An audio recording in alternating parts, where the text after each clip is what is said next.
Hello everyone, welcome back to our YouTube channel. And आज हम इसमें सॉल्व करेंगे क्लास 8 मैथ पोलिस्टार चैप्टर 7 होगा, जिसका नाम है क्या, कंपेयरिंग क्वांटिटीज़। ये जो चैप्टर है क्लास 8 की मैथ का पोलिस्टार है। एंड ये जो क्वेश्चंस हम सॉल्व करेंगे 6 मार्क्स के क्वेश्चन होंगे।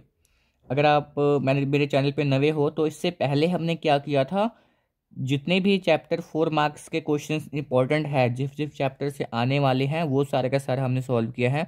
2 मार्क्स का भी अपलोड है एंड MCQs भी सारे अपलोड हैं, सैम्पल पेपर भी सारे अपलोड हैं। ठीक है, यानी कि पोलिस्टार एक और से सारा ही अपलोड है। तो आप मस्ट भी उसको वॉच कीजिएगा, क्योंकि आपके एग्ज़ाम बस कुछ दिन रह गए ना, कुछ दिन रह गए, तो तैयारी अच्छे से करनी है। और एक बात का ध्यान दीजिएगा, अगर आपको एग्जाम में क्वेश्चन पेपर मिलता है तो सबसे पहले वो क्वेश्चन अटेम्प्ट कीजिएगा जो आपको आता होगा। ठीक है, अगर मान लो क्या होता है ना, कितनी बारी अगर हमें क्वेश्चंस नहीं आता है, अगर उसके लिए स्पेस छोड़ देते हैं तो क्या होता है, अगर मैं समझाने की कोशिश करता हूँ। देखो, पार्ट बी आ गया और पार्ट सी आ गया। मान लो पार्ट बी आ गया, पार्ट सी आ गया। आपको क्या आता है, मान लो पार्ट बी के क्वेश्चन नहीं आते, पार्ट सी के सारे क्वेश्चन आते हैं। ठीक है, तो क्या करना है, पार्ट बी अटेम्प्ट करने से पहले आप पार्ट सी अटेम्प्ट कीजिएगा, ताकि सारे क्वेश्चंस जितने भी आपको सारे क्वेश्चन आता है उसको अटेम्प्ट कर लीजिएगा। ठीक है, जो पार्ट आपको नहीं आता होगा उसको एंड में अटेम्प्ट कीजिएगा। इससे क्या होता है ना, एग्जामिनर का जो अगर चेक करता है उसको ये नहीं लगता भाई बच्चे को कुछ आता नहीं है, चलो आता है भाई, उसको भी चेक करने में मज़ा आता है। क्योंकि पेपर चेक करना यार, एक कह सकते हैं ना, बहुत बोरिंग चीज़ है। फिर मैं बात करूँ, अगर मैं टेस्ट चेक करता हूँ, मतलब मैं बोर हो जाता हूँ चेक कर करके, यानी कि मज़ा नहीं आता ना। अगर मान लो इतने एक दो टेस्ट हो बात भी बने ना, अगर मान लो 50-60 टेस्ट पड़े हैं, अगर आपको ही मैं बोलूँ कि चेक करना है, तो यार एक दो तो अच्छे से चेक कर दोगे, उसके बाद चल भाई चेक है, सही है गलत है, सही है गलत है, वैसे ही सीन सा हो जाता है। इसीलिए अगर एग्जामिनर को लगेगा भाई पहले इसको नहीं आता, आगे क्या ही आता होगा, अगर आपकी हैंड राइटिंग भी ज़्यादा अच्छी नहीं होगी तो भाई उसको भी गलत कर देगा, बोलेगा क्या ही लिखा है। वैसे मैथ में नहीं होता, वो तो अच्छे से देखते हैं। हिंदी और इंग्लिश पंजाबी की बात कर रहा हूँ। तो जो आपको आता होगा उसका अटेम्प्ट कीजिएगा। ऐसा ना हो कि मुझे चौथा क्वेश्चन नहीं आता, क्या होगा क्या होगा, सोचते सोचते पूरा टाइम वेस्ट कर दिया, जो आता था वो मेरा पीछे रह गया। तो इससे कोई फ़ायदा नहीं है। ठीक है, नहीं आता छोड़ दो, बाद में देखा जाएगा, बाद में अगर मौका मिला पूछने का तो पूछ लेंगे। इसमें कोई प्रॉब्लम बड़ी वाली बात नहीं है। अगर मान लो पहले अगर किसी से पूछोगे, अगर एग्जामिनर ने पेपर देख लिया तो छीन लेगा तुरंत ही, पहले बता रहा हूँ। इसलिए पहले जो क्वेश्चन आता है उसको करो, इसके बाद पता ही भाई अब तो आता ही नहीं है, पकड़ भी लेगा तो क्या ही होगा, पेपर ही लेगा। मुझे कौन सा आता था, जितना आता था उतना हो ना गया, तो कोई टेंशन नहीं। अगर छीन भी लेगा तो अगर रिक्वेस्ट करोगे तो दे देगा, वरना भाई मत दे, मेरा सारा पेपर हो गया था, एक दो क्वेश्चन आता नहीं था, वही मैं पूछ रहा था, बस काम खत्म। तो ऐसे करना है। ठीक है, तो इसमें क्वेश्चंस में क्या है, चैप्टर 7 में फर्स्ट क्वेश्चन क्या है, from a classroom of 60 students, मतलब 60 बच्चे हैं, 40% क्या है, जो बच्चे पसंद करते हैं चेस को, 15% जो बच्चे लाइक करते हैं कैरम को, एंड जो बच गए वो अदर गेम को पसंद करते हैं। Find numbers of students who like carrom, chess and other games. हमें नंबर पता करना है, ये हमें परसेंटेज में दे दिया है, हमें किस में पता करना है, नंबर में बताओ भाई। परसेंटेज मत बता के नंबर में बताओ कि कितने बच्चे कैरम को पसंद करते हैं, कितने बच्चे चेस को, और कितने बच्चे अदर गेम को पसंद करते हैं। काफ़ी इजी क्वेश्चन है ये। देखो यहाँ पे मैंने क्वेश्चन लिखा है, ये रहा सोल्यूशन।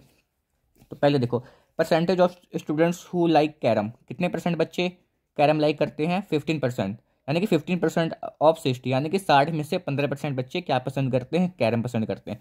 तो परसेंट हटाते हैं ना, तो नीचे क्या आ जाता है, 100 आ जाता है। ठीक है, परसेंट हटाया, अपॉन में आया 100, मल्टीप्लाई कर दिया किसके साथ, 60 के साथ, क्योंकि टोटल बच्चे कितने थे, 60 थे, तो 60 के साथ क्या कर दूंगा, मल्टीप्लाई कर दूंगा। 10 से 10 कैंसिल, 5 के टेबल पे 10 टू टाइम्स पे आता है, और 15 3 बार पे, 3 2 1 जा 2, 2 3 जा 6, 3 3 जा कितने हो गए 9, यानी कि 9 बच्चे ऐसे हैं जो कैरम जो गेम है उसको लाइक करते हैं। ठीक है, नंबर ऑफ स्टूडेंट्स निकालना, तो 9 बच्चे आ गए। एंड अब मैं बात करूंगा percentage of students who like chess, chess को कितने बच्चे लाइक करते हैं, यानी कि 40% बच्चे लाइक करते हैं। तो हम क्या कर देंगे, 40% ऑफ 60 कर देंगे, यानी कि 60 में से 40% बच्चे क्या करते हैं, चेस को लाइक करते हैं। तो सिंपली है, परसेंट हराया, आया 100, मल्टीप्लाई 60 किया, 10 से 10 कट गया, इफ 0 से ये 0 कट गया, 4 6 कितना हो गया, 24 आंसर आ गया। यानी कि 24 बच्चे ऐसे हैं जो कि क्या पसंद करते हैं, चेस खेलना पसंद करते हैं। देन अदर स्टूडेंट का मुझे परसेंटेज ही गिवन नहीं था, मैं क्या करूँगा, टोटल परसेंट भाई 100 ही का होता है ना। तो 100 में से मैं ये 15 को और 40 को माइनस कर दूंगा तो अदर वाला आ जाएगा परसेंट। अदर बच्चे कितने परसेंट में लाइज करते हैं, तो 100 में से मैंने क्या किया, 15 को माइनस किया और 40 को क्या कर दिया, माइनस कर दिया। 100 का 100 माइनस माइनस होता है प्लस, जब दोनों को प्लस करेंगे आएगा 55, साइन किसका आएगा, माइनस का, क्योंकि बड़ी वैल्यू 14 माइनस की थी, अभी आएगा माइनस का, माइनस करेंगे तो आएगा 45। तो 45% बच्चे ऐसे हैं जो अदर गेम लाइक करते हैं। परसेंट पता लग गया, अब मैं नंबर पता कर सकता हूँ 45% ऑफ 60 करके। देन मैं परसेंट हटाऊंगा तो क्या आ जाएगा नीचे, 100 मल्टीप्लाई 60, यानी कि कैंसिल कर दोगे ना आसानी से, करके दिखा दो। ठीक है, करके दिखा देता हूँ, हमें सम से नहीं होगा। 10 से 10 कैंसिल, 5 2 जा 10, 5 9 जा 45, 2 1 जा 2, 2 3 जा 6, 9 3 जा 27 बच्चे के इसको लाइक करते हैं अदर गेम को। अब देखो 27 आ गया ना, और ये यहाँ से 9 9 था 24 था, जब सबका प्लस करोगे तो 60 आएगा, यानी कि 60 बच्चे ही टोटल आएंगे। ठीक है, तो ये हो गया मेरा क्वेश्चन नंबर फर्स्ट का सोल्यूशन। यानी कि क्वेश्चन आ सकता है 4 मार्क्स में, आपको फ्री के थोड़ी ना देगा भाई, थोड़ा सा तो मेहनत करना पड़ेगा ना। यानी कि क्वेश्चन टफ भी तो नहीं है ना, ये नहीं कह सकते कि भाई क्वेश्चन भारी है, क्या भारी है, आसानी है, कैलकुलेशन ही करनी है थोड़ी बहुत। तो इसके बाद जो सेकंड क्वेश्चन है, the cost of a TV set at a showroom is ₹36500, the sale tax is 8%, find a bill amount. यानी कि देखो क्या हो रहा है ना, हमें टीवी का प्राइस दिया है, ठीक है, अब इसमें 8% टैक्स लग रहा है, ये मेरा ओरिजिनल प्राइस है, अगर टैक्स को ऐड कर दूं इसमें तो इसका प्राइस कितना हो जाएगा ये हमें बताना है।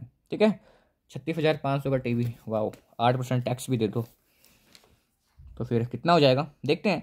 Cost price of TV set कितना था, 36500 था, टैक्स कितना लग रहा है 8%, यानी कि सेल टैक्स कितना लग रहा है, परसेंट में ना हटा के इसको अमाउंट पे निकालते हैं, यानी कि 8% टैक्स लग रहा है टीवी के प्राइस पे, तो परसेंट हटाएंगे आएगा अपॉन में 100, मल्टीप्लाई कर देंगे 36500 के साथ में, 00 से 00 हो गया कैंसिल, इन दोनों को जब मल्टीप्लाई करेंगे ना तो 2920 आएगा, 2920 आ जाएगा, ये मेरा क्या हो जाएगा, आंसर हो जाएगा। यानी कि आंसर नहीं होगा, ये मेरा आएगा ये टैक्स कितना लग रहा है उस पर, 2920। अब मुझे बिल अमाउंट पता करना है, यानी कि ओरिजिनल प्राइस में मैं सेल टैक्स को ऐड कर दूंगा, जब मैं दोनों को ऐड करूंगा तो फिर क्या आ जाएगा, वाओ, आपको तो ऐड भी करना नहीं आता, हमें क्या सिखाओगे। ठीक है, 0295 कितना होता है, 14 का 5, 14 का 4 कैरी 1, 6 2 8 1 9 और 3, यानी कि यहाँ पे मैंने ना 0 लगाना भूल गया था।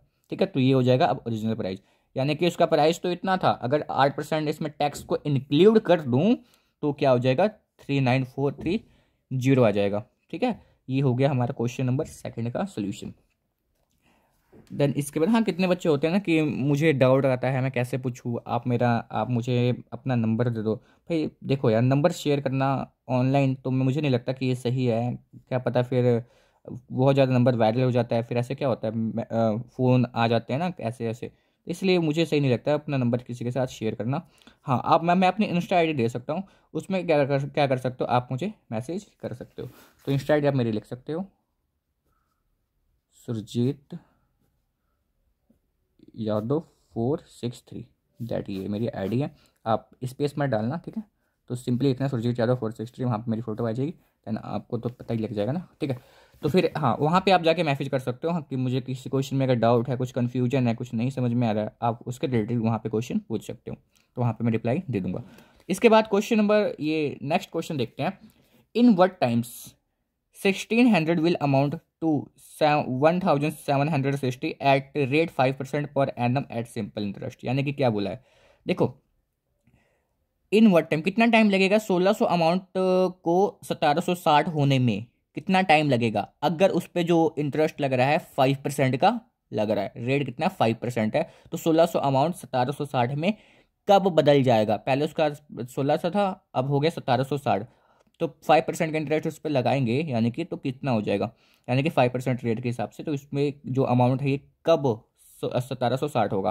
तो इसमें हमें फॉर्मूला यूज करेंगे, देखो हमें टाइम निकालने का फॉर्मूला सिंपली बताऊँ क्या होता है, तो ये वाला आप सिंपल इंटरेस्ट का फॉर्मूला लगाओगे, P multiply R multiply T upon में 100। मुझे P की वैल्यू गिवन है, R की वैल्यू गिवन है, T की वैल्यू गिवन नहीं है, यही तो मुझे फाइंड करना है, और मुझे सिंपल इंटरेस्ट की वैल्यू मुझे नहीं गिवन है, रेट मुझे गिवन था 5%, है ना, सिंपल इंटरेस्ट की वैल्यू नहीं गिवन है, तो इसको कैसे पता करेंगे, अगर ये पता लग गया ना तो सारा वैल्यू पुट कर दूंगा और टी की वैल्यू मैं क्या कर लूँगा, फाइंड आउट कर सकता हूँ। तो SI सिंपल इंटरेस्ट की वैल्यू कैसे पता करते हैं, सिंपली देखो, पी मुझे दिया था 1600, देन रेट 5% एंड टोटल ये टाइम मुझे फाइंड आउट करना था। सिंपल इंटरेस्ट कैसे पता करते हैं? अमाउंट में से प्रिंसिपल को माइनस कर देते हैं, यानी कि जो हमारा अमाउंट है इसको लिख के इसमें से प्रिंसिपल को क्या कर देंगे, माइनस कर देंगे। जब माइनस करोगे तो मेरा क्या आ जाएगा, 160 आ जाएगा। आगे सिंपल इंटरेस्ट। अब इस वाले फॉर्मूले में पुट करना, सिंपल इंटरेस्ट भी पता है, पी भी पता है और आर भी पता है, 100 तो गिवन ही है, टी की वैल्यू आप इजीली से फाइंड कर सकते हो। सिंपल इंटरेस्ट फॉर्मूला जो फाइंड करने का यही है, अमाउंट माइनस प्रिंसिपल। ठीक है, देन इसके बाद क्या कर दूंगा मैं, सिंपली सारी वैल्यू मैंने पुटअप किया। देन देखो ये मुझे टी को यहीं पे छोड़ दो, ये मल्टीप्लाई डिवाइड में था, उधर जगह क्या हो जाएगा मल्टीप्लाई, ये दोनों मल्टीप्लाई में था, इधर आके क्या हो जाएगा डिवाइड, यानी कि ये दोनों क्या हो जाएंगे आपस में मल्टीप्लाई हो जाएंगे, ये दोनों जो मल्टीप्लाई में थे इसके नीचे क्या आ जाएगी डिवाइड में जाएंगे। सिंपली मैंने क्या किया, क्रॉस मल्टीप्लाई कर दिया, सिंपली है। और टी को यहीं पर रहने दो, टी की वैल्यू मुझे फाइंड आउट करनी थी। अच्छा ये कैसे किया, इसको करके दिखा दो तो ठीक है। 1600 मल्टीप्लाई 5, 2 जीरो से 2 जीरो कट गया, 16 1 जा 16, 16 10 जा 116, 5 1 जा 5, 5 2 जा 10, यानी कि टाइम कितना गया, 2 ईयर्स आ गया। ये था क्वेश्चन नंबर 3 का सोल्यूशन। एंड क्वेश्चन नंबर 4 देखते हैं। भाई मैं यही करा रहा हूँ, देखो क्वेश्चन नंबर 4 है, 3 हो गया, 4 की बारी आती। 4 देखते हैं। 4 क्या है, the value of A machine depreciates at the rate of 10%, यानी कि पर एनम, यानी कोई एक मशीन है उसकी जो वैल्यू है ना वो कम होती जा रही है, कितना 10%, हर एक साल 10% उसका जो रकम है गिरता जा रहा है। If it's present value is, यानी कि ये देखो 1,000,000,000 10 लाख है, 1 10 100,000 10,000 लाख 10 लाख 10 लाख उसका अभी प्राइस है अभी प्रेजेंट में। What will be it's value after 2 year, 2 साल बाद उसकी जो कॉस्ट होगा प्राइस होगा कितना हो जाएगा, यानी कि 10% के अकॉर्डिंग से वो पर एनम डिक्रीज हो रहा है। 2 साल बाद वो तो यानी कि 20% डिक्रीज हो जाएगा, यानी कि इसका अमाउंट कम होगा। वही बताना है कि 2 साल बाद इसका जो वैल्यू अभी तो इतना है, 2 साल बाद कितना हो जाएगा। ठीक है, यानी कि अगर मान लो आपने क्या खरीदा, आपने मान लो फ्रिज खरीदा, ठीक है, 15,000 का फ्रिज आपने खरीद लिया। अब ये तो नहीं है ना अगर इसको आप 2 साल बाद बेचोगे फिर भी वो 15,000 में ही बिकेगा। भाई मैं कह रहा हूँ 2 साल छोड़ो, 2 दिन बाद बेचोगे ना फिर भी उसे कोई 15,000 में लेगा नहीं। वही बोलेगा भाई मैं बहुत से बहुत दे सकता हूँ, 13 दूंगा, 12 दूंगा, देना है दो, वरना 15,000 का मैं जाके दुकान से ना ले लूँ। तो नहीं होता, ऐसे नहीं बिकता कि जितने का आपने सामान खरीदा उतने का बिक जाए, लॉस तो होता ही है। यही बोला है, इसको 10% पर एनम ये इसका जो प्राइस डिक्रीज होता जा रहा है, तो 2 साल बाद अब इसका प्राइस मशीन का कितना हो जाएगा। तो प्रेजेंट वैल्यू ऑफ मशीन यानी कि प्रिंसिपल कितना है 10 लाख है, रेट कितना लग रहा है 10%, टाइम दिया है 2 ईयर्स। ठीक है, अब मैं कुछ नहीं करूँगा, इस वाले फॉर्मूले में मैं पुट कर दूंगा P1 minus R upon T, ऊपर आर अपॉन 100 ऊपर टी।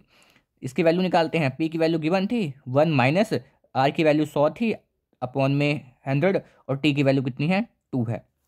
देन इसको सेम टू सेम अब मैं क्या करूँगा, देखो इसको मैंने क्या किया ना 1 माइनस 1 अपॉन में 10 का स्क्वायर। ठीक है, तो देखो अब मैं एलसीएम ले रहा हूँ, क्या ले रहा हूँ एलसीएम। ठीक है, एलसीएम ले रहा हूँ, यहाँ पे आएगा 1, 10 1 जा 10, 10 1 जा 10, 1 1 जा 1, ऊपर स्क्वायर का ऊपर स्क्वायर ही आ गया। 10 में से 1 गया, पता है कितना होता है 9 होता है, 9 अपॉन में 10 का स्क्वायर, तो ये 10 लाख वो 10,000 मुँह से निकल जाएगा भाई, माफ़ कीजिएगा। ठीक है, तो फिर 9 मल्टीप्लाई 9 अपॉन में 10 मल्टीप्लाई 10, इसको मैंने ऐसे उतारा मल्टीप्लाई 81 अपॉन में 100, यानी कि 20 फिर 20 कैंसिल हो गया। इसको जब मल्टीप्लाई करेंगे तो ये आ जाएगा। डेप्रिसिएशन कितना आ गया, डेप्रिसिएशन निकालना है, यानी कि अब उसका जो प्राइस होगा 2 साल बाद इतना हो जाएगा भाई, देख लो। ठीक है, 1,08,10,000, ठीक है, इसका प्राइस अब हो जाएगा। तो ये पहले तो भाई 10 लाख था, अब सीधा भाई इतना कम हो गया, इतना आ गया, यानी कि डेप्रिसिएशन कितने अमाउंट का हुआ। तो क्या करेंगे, प्रेजेंट वाले वैल्यू में से वैल्यू आफ्टर 2 ईयर वाले को माइनस कर देंगे, यानी कि ये आ गया। ठीक है, तो ये आप सिंपली इसको माइनस करके निकाल सकते हो, आंसर आ गया। ठीक है, मेरा डेप्रिसिएशन आ गया। तो इसके बाद जो क्वेश्चन नंबर है कौन सा है, 5 क्वेश्चन नंबर करेंगे, यानी कि क्वेश्चन कुछ नहीं करना है इसमें, बस ये वाला फॉर्मूला अप्लाई करना है। ठीक है, सारा वैल्यू आपको गिवन है, बस फॉर्मूला अप्लाई करना है, बाद में माइनस वाला गेम है वो आप खेल सकते हो, क्योंकि बचपन से हमें खिलाया जाता है माइनस प्लस माइनस प्लस। ठीक है, तो बस इस वाले फॉर्मूले को याद कर लेना। ठीक है, तो फिर काम बन जाएगा, यानी कि फॉर्मूला आगे जब जहाँ पे डेप्रिसिएशन का क्वेश्चन आ गया भाई ये वाला फॉर्मूला चिपका देना। ठीक है, और बाकी सारा वैल्यू आपको गिवन ही होगा, इसमें कोई प्रॉब्लम वाली बात नहीं है। देन इसके बाद लास्ट क्वेश्चन करेंगे आज, क्वेश्चन नंबर 5 क्या है, क्योंकि इसमें क्या है ना टोटल 22 क्वेश्चन है, तो इसमें फर्स्ट सेकंड थर्ड पार्ट करके डिस्कशन करेंगे, क्योंकि क्वेश्चन ज़्यादा है और समझाने वाला भी इसमें होता है इसलिए। तो इन ए क्लासरूम, चलो ये क्वेश्चन नंबर जो 5 है ना आपके बुक में दिया है, यानी कि 7 चैप्टर है ना ये, 129 पेज नंबर लिखा तो हाँ 129 पेज नंबर पे था ये क्वेश्चन। समझते हैं 129 ये रहा। हाँ, in a class out of total students 40% are boys, यानी कि जितने भी बच्चे हैं, मुझे नहीं पता कितने बच्चे हैं, जितने भी हैं उसमें से 40% लड़के हैं। If boys are 12 in number, अब बता दिया 40% बॉयज़ तो हैं पर उसका नंबर कितना है, 12 इन नंबर है। तो मुझे टोटल स्टूडेंट्स क्लास का पता करना है और गर्ल्स का नंबर पता करना है और गर्ल्स एंड बॉयज़ का रेशियो पता करना है। इसने क्या बोला है ना, क्लास में 40% बच्चे हैं जो बॉयज़ हैं, है ना। तो मुझे टोटल बच्चे पता करके बताओ, टोटल स्टूडेंट्स कितने हैं और गर्ल्स की जो संख्या है वो कितनी है, और number of girls and number of boys का रेशियो कितना है, ये मेरे से इसने पूछा है। तो मुझे नहीं पता है कि let the total number of students में क्या मान लूंगा, एक्स मान लूंगा। क्वेश्चन के अनुसार जो 40% ऑफ एक्स है, यानी कि टोटल में से जो 40% बच्चे हैं वो क्या है, बॉयज़ है। अब यहाँ से मैं एक्स की वैल्यू फाइंड आउट कर सकता हूँ। 40% आया 100, ये मल्टीप्लाई में था, मल्टीप्लाई एक्स इक्वल टू 12 आ गया। देखो ये दोनों क्या हो जाएंगे, आपस में मल्टीप्लाई हो जाएगा, ये इसके नीचे डिवाइड में हो जाएगा, तो एक्स की वैल्यू यहाँ से आ जाएगी। यानी कि इसको कटिंग करना है तो कैसे कटिंग करेंगे, 10 से 10 कैंसिल, 4 1 जा 4, 4 3 जा 12, जब 3 10 जा 30 होता है। ठीक है, ये हो गया। एंड इसके बाद मुझे पता लगे ना total number of students in the class 30 है, जिसमें से 12 बॉयज़ हैं। तो 30 में से 12 को माइनस करोगे, जितने बच्चे आ जाएंगे वो क्या होंगे, गर्ल्स होंगे ना। तो नंबर ऑफ गर्ल्स पता करेंगे कैसे, 30 में से क्या करेंगे, नंबर ऑफ बॉयज़ को माइनस कर देंगे, तो कितना आ जाएगा, 18 आ जाएगा नंबर ऑफ गर्ल्स का। रेशो पता करना है गर्ल्स एंड बॉयज़ का, यानी कि 18 से रेशो 12। तो इसने पहले गर्ल्स और बॉयज़, गर्ल्स का पहले लिखना, बॉयज़ का बाद में लिखना, देन इसको डिवाइड कर देना, तो कैंसिल हो जाएगा। 6 3 जा 18 सॉरी 6 2 जा क्या होता है, 12 होता है। We can write it H 3:2 and read H 3:2। तो यहाँ तक कर देना, आपका हो जाएगा क्वेश्चन सॉल्व। ये हाँ ये मेंशन कर देना 3:2, ठीक है, रेशियो में पता करनी थी। तो ये मेरा हो गया क्वेश्चन नंबर, यही पूछा था ना और कुछ नहीं पूछा था, बस ये मेरा क्वेश्चन नंबर 5 हो गया। अब मैंने क्या बोला कि अभी हमने 5 क्वेश्चन डिस्कशन किया है, फिर इसके बाद क्या करेंगे, अगर मान लो छोटे छोटे क्वेश्चन कुछ होंगे ना तो हम 5 से ज़्यादा भी कर लेंगे सॉल्व। ऐसे क्या होगा, टाइम भी हमारा कुछ ना कुछ बचेगा और आपको समझ भी आएगा और आप बोर भी नहीं होगे। तो अब फिर तैयारी कर लेना, क्योंकि 1 हफ्ते बचे हैं, ठीक है। बस मेहनत करनी है ना, इस 1 हफ्ते दब के कर लो, क्योंकि मैं भी अभी कॉलेज नहीं जा रहा, क्योंकि मुझे पता है मुझे वीडियो अपलोड करनी है। और आपको मतलब ऐसे नहीं छोड़ना ना, अच्छे से करा के तैयारी करके भेजनी है, ताकि आपके अच्छे मार्क्स आएंगे ना, तो मेरे भी मतलब मुझे भी अच्छा फील होगा। ठीक है, तो उम्मीद करता हूँ कि आप रिवाइज कर रहे होगे। सो मिलते हैं इसके नेक्स्ट वीडियो में। So thank you for watching my video, thank you.